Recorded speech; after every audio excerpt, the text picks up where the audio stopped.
Welcome back to another round of Bases Picks. As always, please like and subscribe and share with a friend, colleague, relative, associate, enemy, and any and all in between. So last night I had the distinct pleasure, as always, going to one of Frank Warren's Friday night York call cards. This one, I didn't see all the fights on it, but for the ones I did see, very entertaining. Shout outs to the homie Raven Chapman, another victory under a belt against Lucy Sedlikova. Nice competitive bout, but Raven, won very comfortably in the end. The body punching, the uppercuts, Sedlikova, there was a moment, looked like she was ready to go between sort of the 8th and the 10th, but fairly tough lady, she did stick it out, dug in. And also I have to give a very, very big shout out to Emiliano Marsili, who faced Gavin Gwynn for the vacant EBU lightweight title. For a 47-year-old guy, those first 4 rounds was some spectacular work.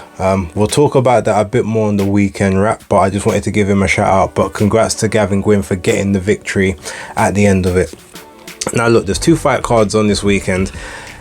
If I'm honest, I don't actually remember who's on, the amount of people that's on both, and I don't know a lot of the fighters, or at least I don't recognize them off the top of my head. So what I'm going to do, I'm just going to do the main events for both cards, and I'm going to give my picks on those and those only. And I do know there was a couple fights that actually did get removed from, I think, both cards. There's definitely the one in America. So yeah, unfortunately, that's how we're doing it this week. So without further ado, let's get into the Matchroom show taking place in Belfast.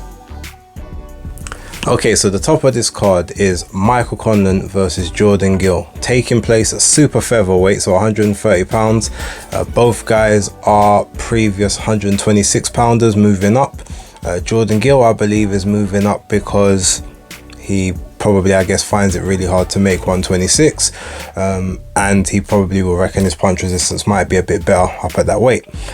Michael Conlan, I think, is still capable of making 126, but I think he also believes that he'll be strong at 130, and that maybe there might be some additional opportunities to be able to get to the world titles at 130 as opposed to 126, where I think they're a bit more fragmented in that sense.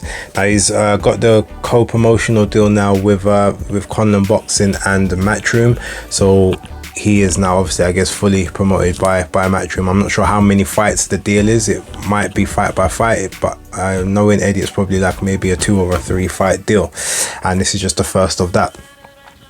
Now ultimately, if we look at the 2 of these boxers, when it comes to their overall levels, one is, a clear level above the other. Like Michael Conlan, standout amateur, from what I can remember, I think is the most decorated amateur to come out of Ireland, or Northern Ireland. I'm not sure if he's Northern Ireland or his Republic, but either way, he's supposed to be one of the most decorated amateurs to come out of that region.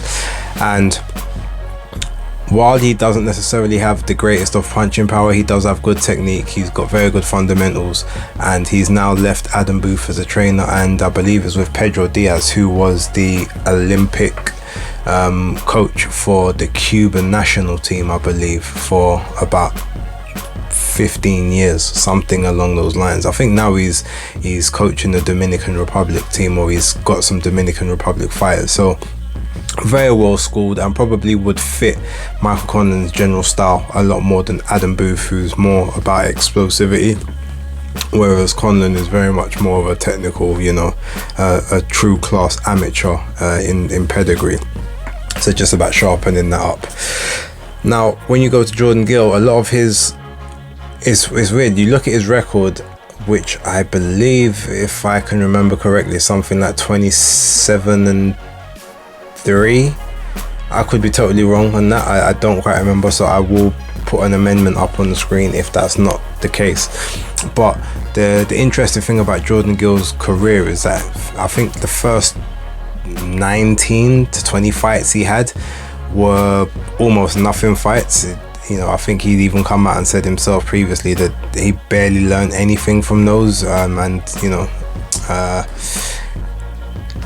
I think it's a case of it was there just to kind of have the fights, but there wasn't really anything really maintaining him. Dave Coldwell even said, sort of the experience didn't really come until sort of the 21st there or thereabouts. So even though he's got quite a sort of a long resume, it doesn't actually stack up to anything at this point. Now look, he's had some very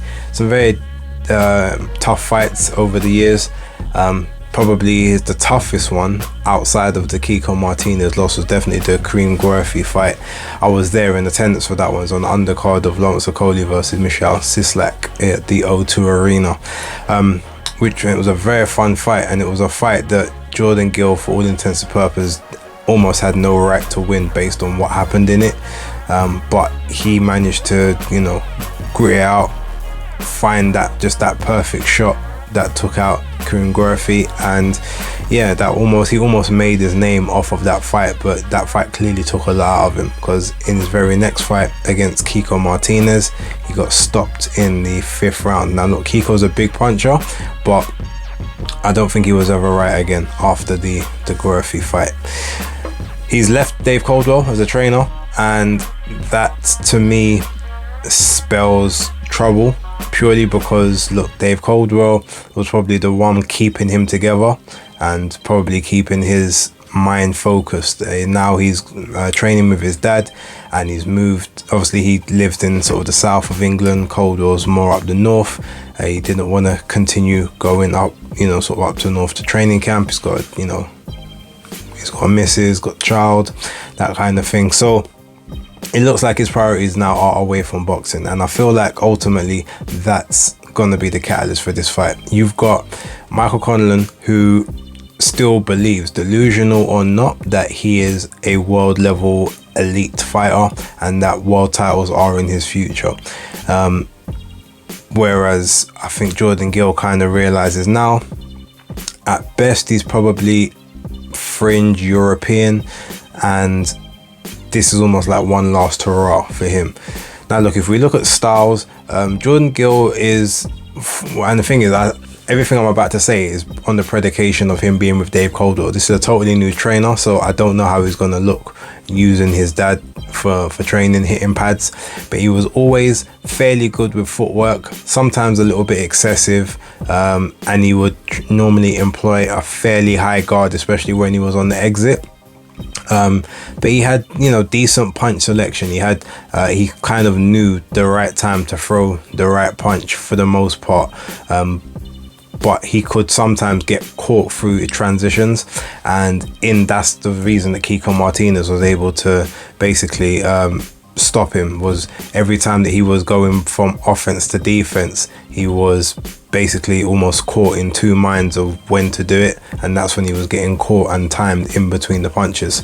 So with someone like Michael Conlan, especially, who generally speaking he can start fast. Obviously the Luis Alberto Lopez fight, he tried to fight the totally wrong style for that fight and was found out and found lacking quite badly. But if you look at the Lee Wood fight, even though he kind of started to come apart a little bit towards the end, just based on some vicious body punching and a very high tempo set by Lee Wood, this first half he was extremely sharp, and obviously he carries enough power that if you switch off for a moment, he can catch you and hurt you, and that's obviously what happened in the Wood fight.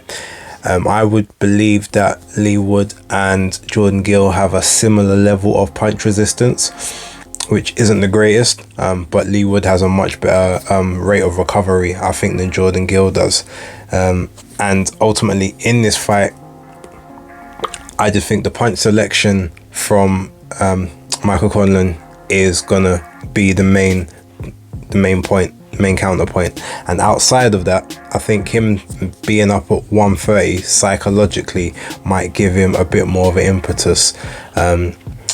And Jordan, I don't know, it might make his chin, it might sort of help his chin a little bit, but ultimately I think that when he gets hit, if he gets hit and he gets hurt, and especially early, it's going to sort of take him back to the Martinez fight. It's going to take him back to that Guerfi fight, and I don't think he's really going to want to go through that war again. So long story short, I think that Michael Conlan wins this fight, and I think he wins it inside 5 rounds. I think the first 2 rounds might be slightly cagey, or it'll be cagey to start off with, and then they'll just kind of explode into action, and then it will be about who lands first. And at that point, I ultimately think that Michael Conlan's more put together boxing skills is what's going to take him over the top. So my prediction is Conlan to win the fight. I'll say between rounds 5 to 8, but closer to the 5th. That's the prediction. So now moving on to Ryan Garcia and Oscar Duarte. So we'll move over to that Golden Boy card. Right, so Ryan Garcia, Oscar Duarte. Now this is a very it's a strange fight for me to call. I don't know a huge amount about Duarte. I've seen some footage, I've seen some some clips and highlights, and I think I've seen one of his fights, but I haven't seen enough to really make a concerted effort and give an informed opinion. The one thing I will say is it looks like he is not so much a pressure fighter, but he's a cluster fighter. He fights in clusters. He throws loads of combinations, especially when he's got you hurt, and he's heavy-handed. Not to the point of a one-punch knockout, but that first punch hurts, and then he rains the additional punches in afterwards. Now, with regards to Ryan Garcia, you look at him and his sort of turmoils, and sort of in the last 4 years, he's had 3 trainers. Obviously, he started off with Eddie Reynoso, then went to Joe Goose, and now is with Derek James. And there's questions about his, number 1, his mentality, and number 2, his concentration. We've seen in quite a few of his fights that he will be in the fight, be supposed to work to a game plan, and then get bored. He says it himself, I got bored, so I tried to push the action. I tried to get the fight over with then and there. He did it with Tank Davis, got found out badly, got counter-punched on 2 different occasions because he jumped in rather than following the game plan that was working. He did it with Luke Campbell, although he came back and sort of gritted that one out. To a lesser extent, he did it with Duono as well. I can't remember his first name, but the guy that was basically didn't really want to engage too much after the first couple of rounds. There was the game plan, but then Ryan just started trying to march forward and storm forward, and it just created for a very boring sort of cluster of a fight. Ryan Garcia is at his best when he's got an opponent that's aggressive coming towards him, so that he can basically counter punch or try to slip a shot and then counter it, or punch in between the punches with that opponent. Normally believing that his hand speed will get him to the target a lot quicker. We saw that with Fortuna, with that phantom punch that you can't only see when you slow it down to sort of very, very slow levels, but the connection on it was deep, even to some of his other victories, KO victories, where the guys stepped in, and at the moment he stepped in, Ryan's already seen, preempted, and sort of just corks that left hook to the chin, and they're just out on the floor. So he's definitely got that ability, and again, he's at his best when he's got a guy coming onto him so that he can basically counter them and or punch with them and trust his speed over theirs. So in this fight, I particularly think Oscar Duarte will accommodate that. He definitely, to me, will be the come forward fighter, the one trying to sort of initiate the action, and I think that's what Ryan's after. Now, Oscar is a naturally smaller guy. He's spent the majority of his career at 135. He's obviously taken this one at 140, although I don't know what the weights were, but both him and Ryan came in over 140 pounds. So that maybe suggests to me that the only person who could call for it to not be 140 pound or to have that limit taken off would be Ryan, who is the A side. So does that mean that he hasn't been training hard enough to make the weight in the gym? Has he not been focused? There's so many different variables going on here, whereby it's very hard to sort of understand where his mind's at. Ultimately, when he's fit, focused on firing, he has talent. He's a, like I said, he's a very good counter puncher, very fast hands, and he's very entertaining to watch. But he's someone that's been constantly sort of vocal about having mental health problems and sort of that concentration, not being focused, not being happy and whatnot, and all of that could play a factor over the weekend. But whereas he's usually, when he gets into one of his mental states, he will pull out of a fight. He's done that 3 times in the past, possibly even 4. He hasn't pulled out of this one. So even if he's taking it at less than 100%, I reckon he believes that this is easy enough work for him to be able to have to deal with, even in a possible low period. So look, it's really hard to sort of see how this one's going to go. Oscar Duarte is heavy-handed, but he's not a one-punch knockout artist, but he's a naturally smaller guy.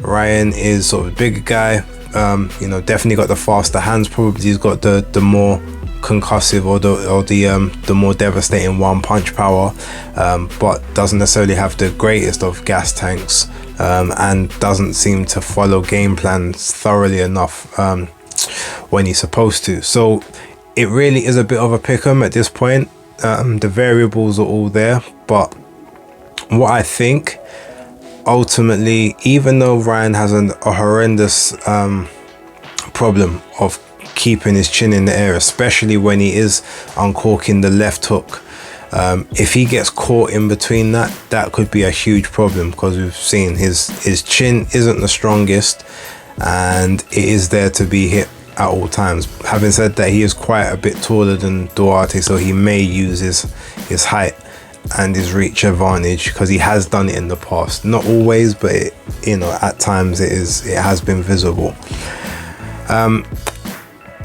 But having to give a prediction, I have to go just based on a gut feeling at this point. I do think Ryan's going to come through this fight. I think it's probably going to be a lot more competitive than the casuals think, but I think anyone who sort of watches boxing probably knows this will be a stern test. But I do think he'll come through it. I think he will get a stoppage late in the fight, so I'm thinking about sort of rounds 9 to 10. But just to hedge my bets, I'll say between 8 and 10. That's what I think it will happen. If it happens before then he's exceeded my expectations. If it happens after that, then he just would have kind of met them, to be honest. And if it goes to points, like I said, I haven't seen a lot of Oscar, so I don't know 100% what his chin's like or whatever, but I do know that he's only been beat once, I believe. So he again is someone who doesn't necessarily know that feeling of losing often, and I think he's been on an 11 fight win streak, so he's confident coming into this. But I think his style is tailor-made for what Ryan wants, and yeah, I do think Ryan will get what he's after in this fight towards the back end of it. But yeah, leave your comments down below, let me know what you think, and yeah, I hope you enjoyed. Again, it's a short one, or only a couple fights, but yeah, let's see how it goes. But for right now, thank you very much for watching. Don't forget to like and subscribe. The Spaces Picks locked.